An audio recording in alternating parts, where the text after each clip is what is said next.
all of us all the time. We all go through those times in our careers and in our personal lives, whether we are a sports professional or we are a housewife, we are a student, a working professional, even parents. We all need someone to remind us of our potential at some point of time, right? We need somebody to reinstill the belief in our own capabilities. It's very interesting how the term coach came around. Okay, if you look at the etymology of the word coach, back in the 5th century, there was a small village in Hungary near Budapest, which was called Koch. And in their time, in the 5th century, this village actually revolutionized the transport industry. They made these sophisticated and lighter and more rapid carriages, which would take people from one point to the other. The name Koch became so synonymous to traveling from one place to another in a rapid and efficient way that this word Koch traveled across the world as a synonym for transportation. And as words evolve, the term coach came around in many years.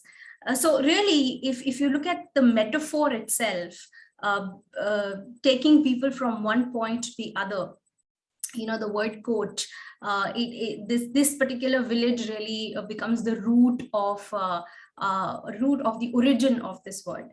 But if you read about Socrates, who pioneered the methodologies of teaching, he introduced a principle of helping people learn through something like coaching, but it was not teaching. So he didn't focus on the teaching part, but he brought in this principle of helping others. So if you look at it, the word coach as a metaphor is really transporting people towards their objectives in a very fulfilling way, in a very acceptable amount of time. These two elements are very, very important. The coach is really facilitating the mobility towards the desired outcome. And that's an important thing. So it's a result-oriented profession. Coaching is not just sitting there and discussing things. It is achieving results through that transaction, through that communication process. A very important name in the world of modern day coaching is Timothy Galloway. And he penned down, this is in 1970s when there were no books, there was no literature around coaching. Timothy Galloway penned down his principles in a book called The Inner Game of Tennis. I would recommend, if you guys really want to understand coaching, get your hands on this book. It's an excellent way of understanding, the tenets of coaching per se. Timothy Galloway was a tennis coach, and he in his lifetime, he worked with many tennis players and coaching them for their best performance. And over a period of time, he also became a business coach. Galloway is credited to have laid down the foundation of modern day coaching. He says that coaching consists of liberating the potential of a person in order to allow him to develop his achievements. So it's liberating the potential of a person. That's a very, very important thing, because liberating a potential of a person does not come easy. You can't just talk people into liberating their potential to achieve their goals. There is a certain skill set that is required to do that job. So what does a coach really do? What are the skill sets that are required? We're going to look at those skill sets in a little time. Before that, I want you to understand what is this transaction really is. What is this really happening? So when Timothy Galloway was doing his experiments, when he was trying to understand the player's behavior on the field, what he saw was, and if you are a sports person, you will understand what I'm trying to say here. What he saw was that players were constantly talking to themselves on the field. It was almost like two people talking to each other. Yeah. One self is telling and the other self is doing. So there is this constant conversation that is happening between these two selves. And what could be this conversation? It could be something like, keep your wrist firm, or get your backhand straight, things like that. So there's a constant conversation that is happening in what Timothy calls self one and self two. That's what he terms these two selves. And he was observing this behavior, and he talks about an interesting story where a housewife came to him for coaching, and she said that I want to learn how to play tennis because I want to play mixed doubles with my husband, because he plays with his buddies and I want to be part of that process. So she wanted to play mixed doubles with her husband. And Galloway said, okay, so what's the problem? Why can't you play? And Joanna, her name was, and she said that, I can't get the ball on the strings of the bat. Every time I hit the ball, it goes on the frame. So Timothy asked her to show how that happens. And she did it. So 10 balls were thrown at her and she hit 8 of them on the frame. So Tim asked her, okay, well, let's do an experiment. And he asked her to this time try hard to get the ball on the strings. What Timothy was really trying to do was experiment the theory that trying hard was really the issue here. Then that was kind of compromising her performance. And 10 balls were thrown at her and she got 6 of them on the frame. So that was an improvement for her. She got 4 of them on the middle of the bat. So here what Tim did was he saw that Joanna was able to kind of refute that inner chatter that she was having, where probably she had this conversation going on where I can never do anything that I try to do. So she kind of overcame that chatter. And the next attempt, what Tim told Joanna to do was stop focusing on the ball hitting the racket. Focus on the seam of the ball and let the racket hit wherever it feels like. Interesting, right? And guess what happened? She only got 1 ball on the frame. All the remaining balls actually hit the racket in the middle. Now, what do you think was happening here? What do you think happened in this situation? Yeah. In the last attempt, her self won, which Timothy calls, the energy was focused on trying hard to hit the ball at the center of racket, was now focusing on the seam of the ball, right? So that self one was occupied on the seam of the ball and self two was occupied in the effort to hit the ball. And so there was less interference, right? And this is what is an example of how our subconscious mind constantly interferes with our conscious mind. Heidi Grant Halverson, she calls this subconscious mind as a NASA supercomputer and our conscious mind as a Post-it note. So imagine how difficult it is to catch up with the NASA supercomputer while we're still dealing with a Post-it note. Yeah.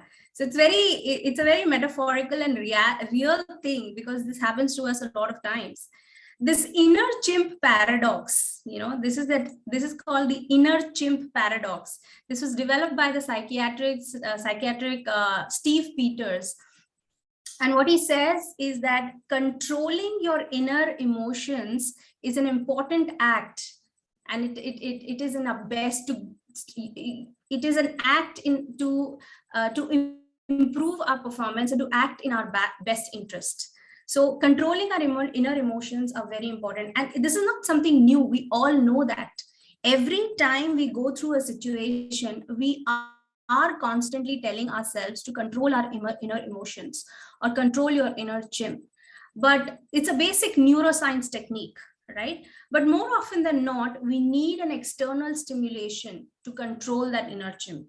And that's where the reality of coach comes in. That's where the job of a coach comes in. And that's where at some point in our lives, we all need a coach, right? So what are these, what is the job of a coach really? Very interesting, you know. The job of a coach is not to teach, but to help people learn. What do you think? It's so paradoxical. The job of a coach is not to teach, but to help people learn. Now, how do you make people learn without teaching them? I was reading about, about Gary Kirsten once, the famous South African player. And in one of his interviews, he went through a coaching interview with English cricket team. And when he was interviewed, he said to one of the questions, he responded saying that I don't know the answers, but I'm willing to be part of the discussion. And how profound is that? Because when you go to a teacher, when you go to a consultant, when you go to a mentor, you require answers, right? But then a coach helps you to learn without giving you those answers. Coaching breaks the myth that we need to teach in order to help people learn, because that's not the truth. Most of us believe that there is some sort of a formula, and if we get that formula, we will do things that we want to do. But it's all further from truth. From your own experience, I'm sure all of you will understand and all of you will know that there is no formula out there. There is no formula that you can follow and be your best self. The real teacher is experience. And the coach is a facilitator of learning from experience. You see how a coach comes in, which is very different from a teacher to a mentor to a consultant. A coach is just facilitating this learning from experience. Think of Serena Williams. She knew exactly what she wanted to do. She had no depth of technical expertise, right? She only needed to be reminded of her capabilities. And I'm sure all our lives are a manifestation of this truth. No matter how much we believe in the formula that exists outside, the real formula actually is inside of us. And the coach is just to facilitate this awareness. Once a teacher was standing on one side of the river and a student was standing on the other side of the river. The student yelled out to the teacher and said, I want to cross to the other side. I want to come to the other side. How do I do it? The teacher paused for a moment and said, and yelled back, but you are on the other side, right? Awareness is what awareness of what we have is so much important to achieve what we want. Timothy Galloway calls it performance is equal to potential minus interference. And that is what a coach is there to remind you about. The coach is there to remind you about your your potential and help you reduce that inner chatter. Some of the skill set that can sum up, a coach's capabilities or responsibilities, and they're very profound. And I found them very profound also for the matter that because I have worn many hats. I have been a mentor, I've been a trainer, I've been a consultant, and then I have been a coach. So when I learned these skill sets, I realized that there is so much of difference in the way these other professions, which are equally important professions, versus coaching. So I'm going to just discuss 3 skill sets that are required to be a coach. The first skill set is non-judgmental awareness. Now, what is this non-judgmental awareness? It's a non-judgmental awareness of what is.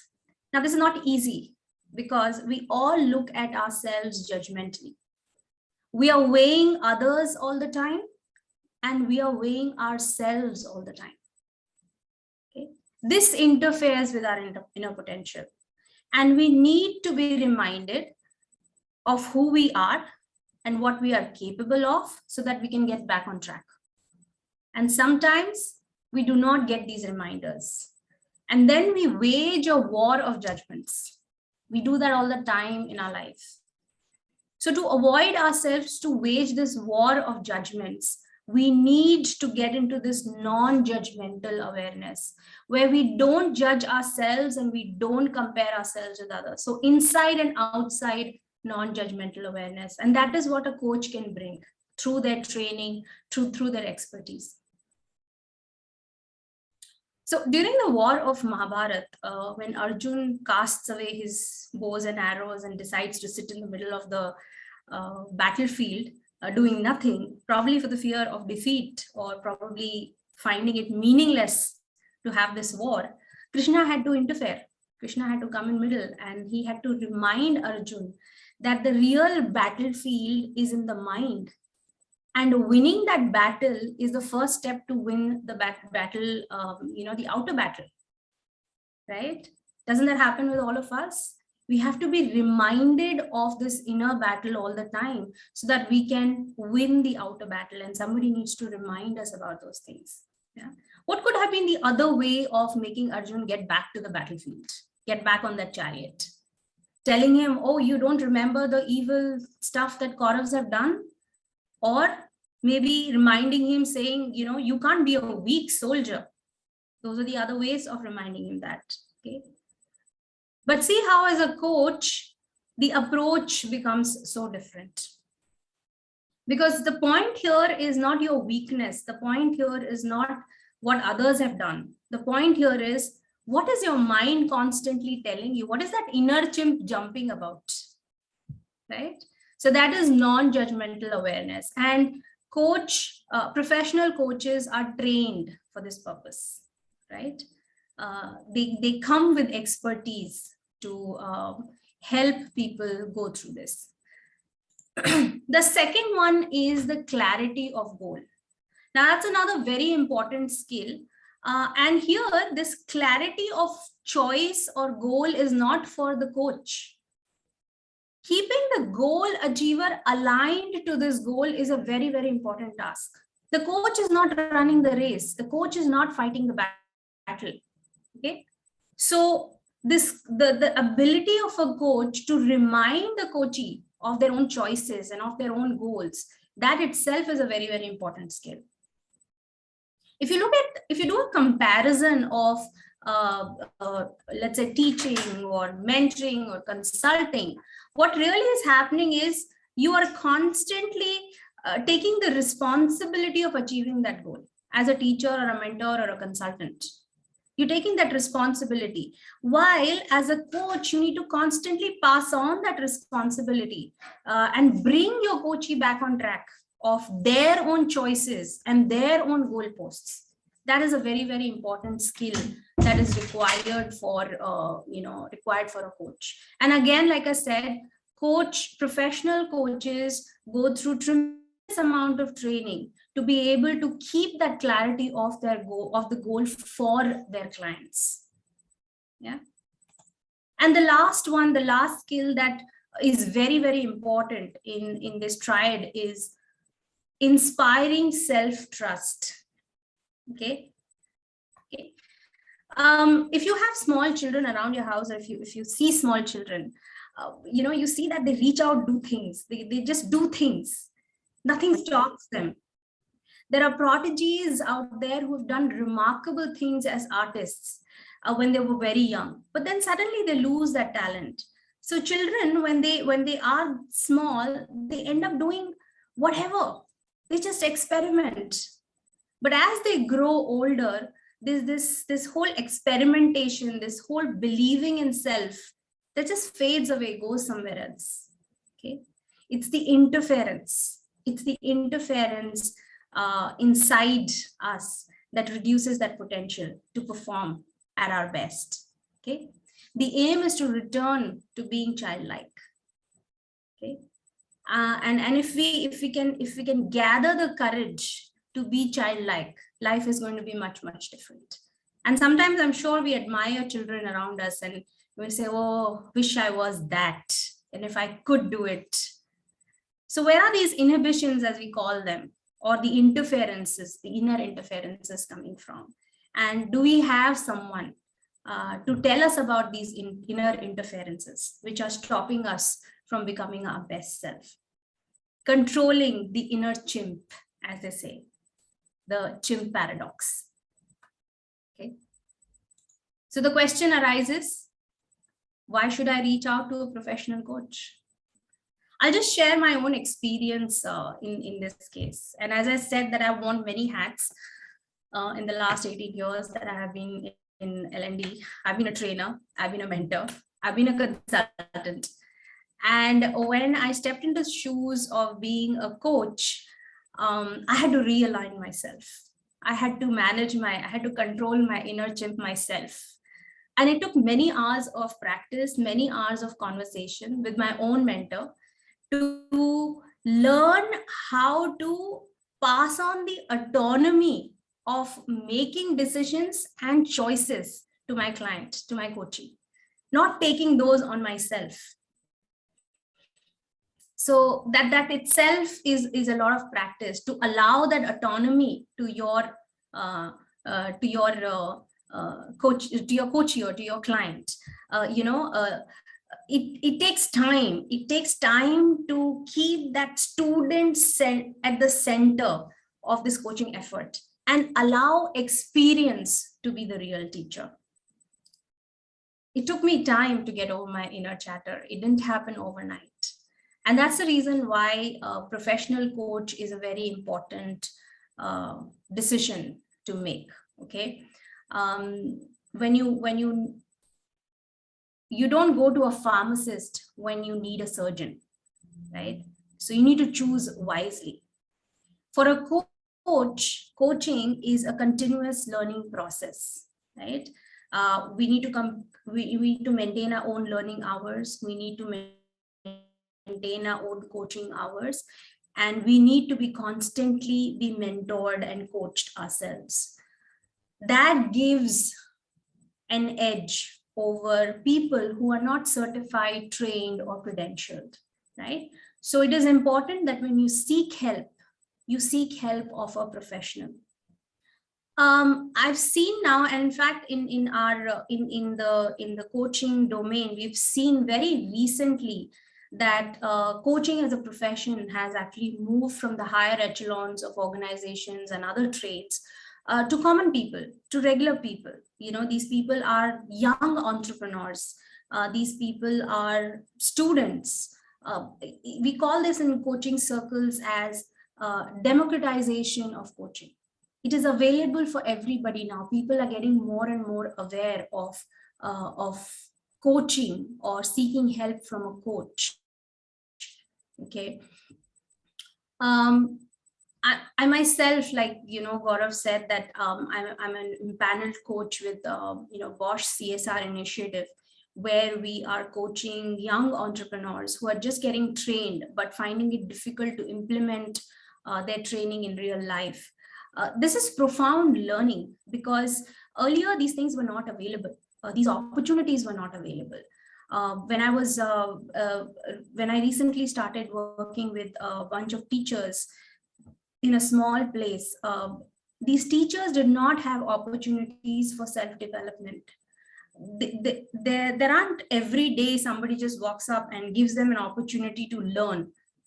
And so what I felt was that through coaching, I can make a difference to the life of those children who come to these schools where these teachers teach, where opportunities like these are at a premium and they're not available all the time, right? So it's very important that we understand that coaching is not constrained, only for the top level. It's not for the CEO and the management people. It is for everybody.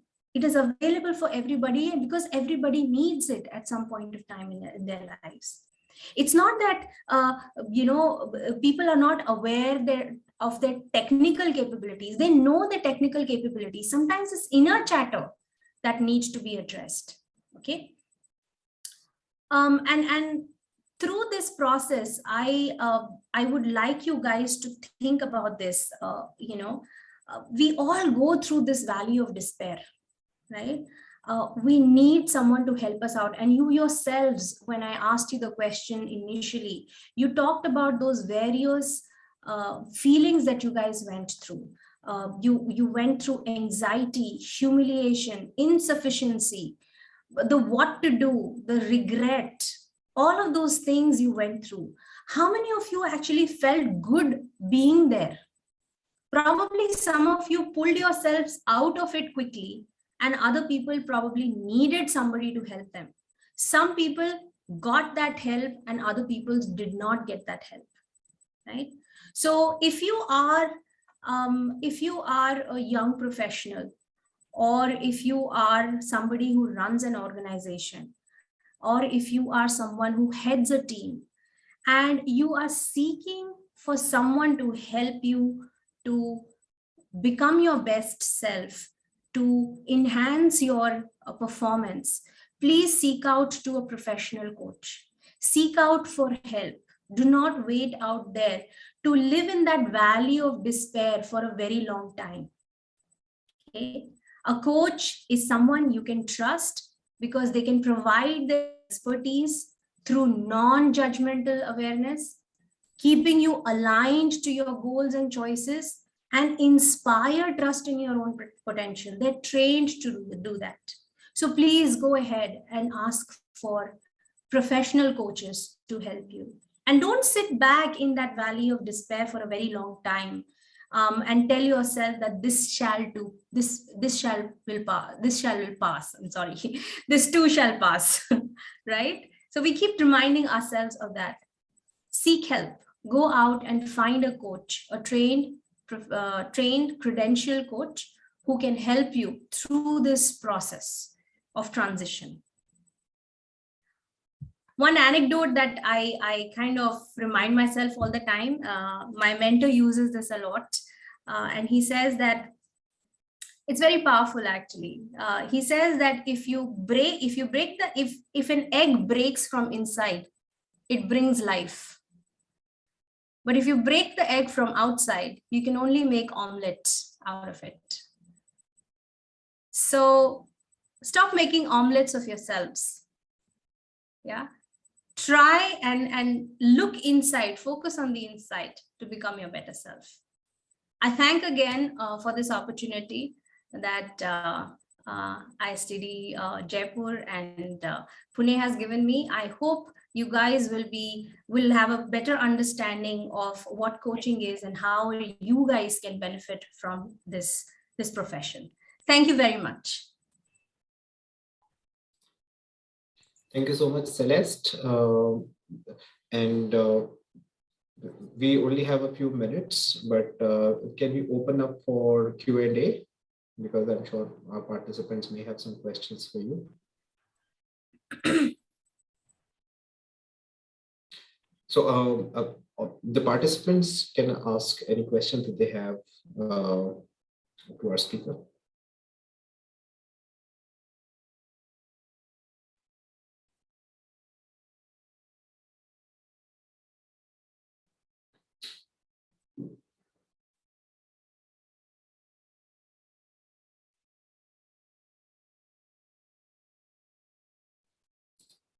Okay, if you allow me, Celeste, I have a question of my own. Actually, sure. I have a question. Yes, sir, please go ahead. Actually, I just finished my examination. No wonder I was late. Oh. Because, we had our diploma examination today, and that's why I was late. That's why I could not see the entire presentation. Well, Celeste, I would just like to ask you one little thing, which you'll appreciate. Sure. All of us are doing training, Uh-huh. maybe somebody is doing a lot of training, some are doing less, but more or less, all of us are involved in training. And you as a coach, at the moment, energy in you, a lot of trainings in you, a lot of experience in you, what you are feeling at the moment. How are you feeling at the moment? Are you excited? Are you motivated? Or you want to give us any message? What presentation, I do feel elated that I was given this opportunity to be part of the ISTD platform. So I'm really excited. But if you're talking about my own experience and as a professional, how do I feel? I still feel being a beginner, to be very honest, because every time I meet I'm getting into a coaching relationship with someone, I learn something profoundly new, which gives me an opportunity to constantly keep myself in that space of a learner. So I think in terms of a professional, I'm still a work in progress. I have a way long to go. Okay, thank you so much. Happy to know of that.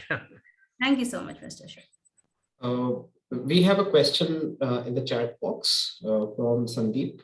Mhm. Sandeep asks, does the age of the trainees or students affect their learning acceptability? How can a trainer deal with it? Appreciate if you can exemplify. Okay, so I think the real answer here is the experience, not the age. It is not the age of the student or the trainee or the student, as he says. Thank you, Sandeep, for that question. It's not the age, it's really the experience. You can find that really young people are very receptive towards coaching and other aspects of learning. And very senior people are averse to learning or coaching. So it really doesn't matter what age you are in, really.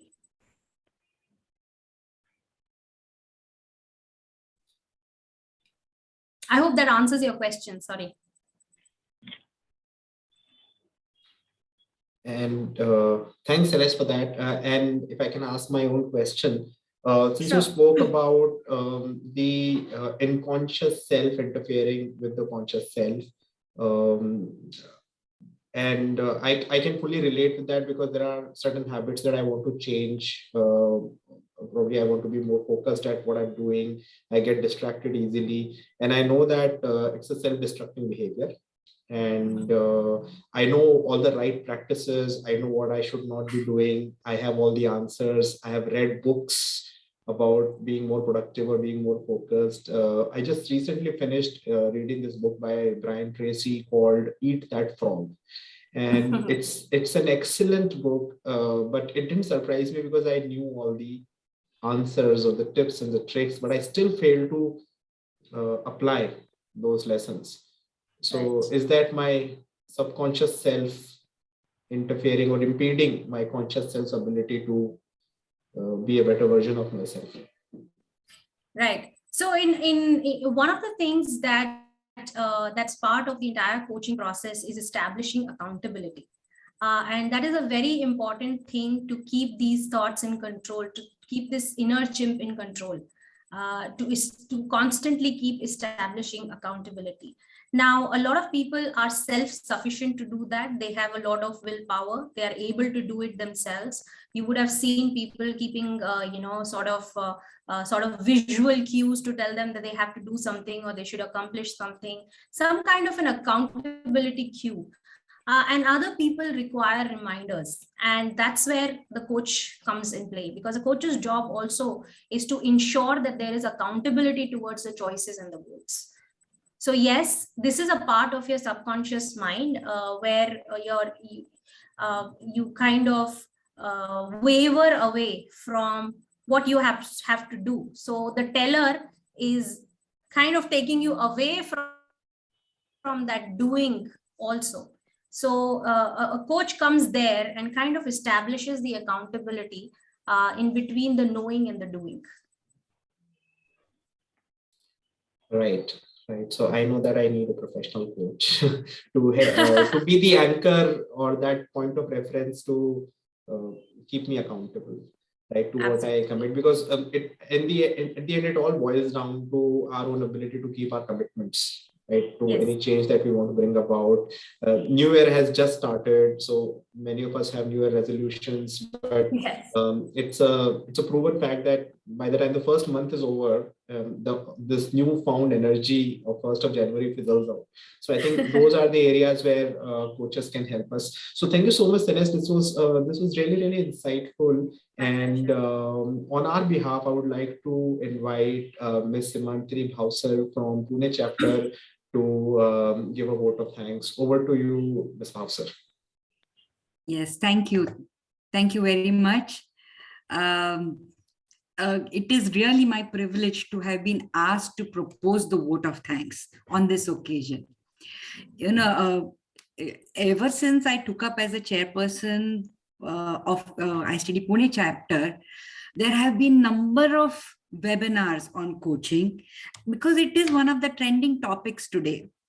So none of us are really new to this topic, and yet, Celeste, in this very short time that you had, you brought in new insights and thought-provoking ideas on this topic. You know, you've used analogies and examples from all areas of life, like sports, small children, industry, even Mahabharata, and have lucidly given us an in-depth knowledge on this topic, told us about the skills required, like being non-judgmental, clarity of goals of coaches, inspiring self-trust, and whatnot. So thank you, Celeste, for the marvelous talk and the wonderful insights. We will definitely remember that coaching is unlocking a person's potential to maximize his own performance. So thank you once again.